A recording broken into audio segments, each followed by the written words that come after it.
კახეთში 5 აგვისტომდე მაქსიმალური ტემპერატურა 33-34 გრადუსი შენარჩუნდება.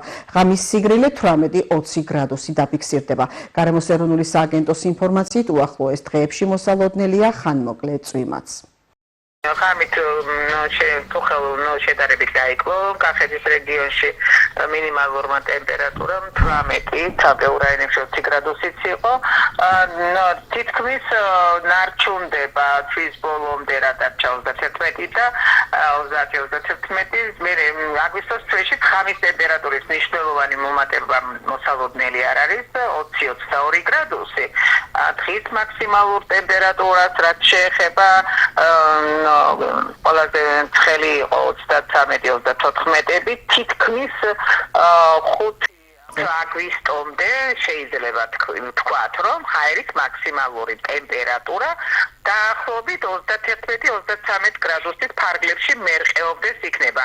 დიდი სიცხეები მოსალოდნელი არ არის, რომ 40 მიუახლოვდეს და 27 მეტრს ჯერჯერობით არ ჩანს 5 აგვისტომდე და დღეს ცალკეულ რაიონებში იწვიმებს 31-ში პირველშიც მოსალოდნელია უფრო დილისა და შუა დღის საათებში ხანმოკლე ხასიათის წვიმა ელჭექით აქ არ გვიჩანს რომ ძლიერი იქნება თუ იქნება ძლიერი და რაღაცნაირად შიდამასიური პროცესი დაერთოს ამ შემთხვევაში ჩვენ ვავრცელებთ ყოველთვის ყურადღებას რომელიც ჩვენს ვებგვერდზე იდება სააგენტოს გარემოს ეროვნული სააგენტოს ვებგვერდზე იქნება თუ მნიშვნელოვანი რამე არის მითითებები და 2 აგვისტოდან 5-ის ჩათვლით უმეტესად მშრალი და 32-34 გრადუსამდე უნდა ვიფიქროთ ტემპერატურა.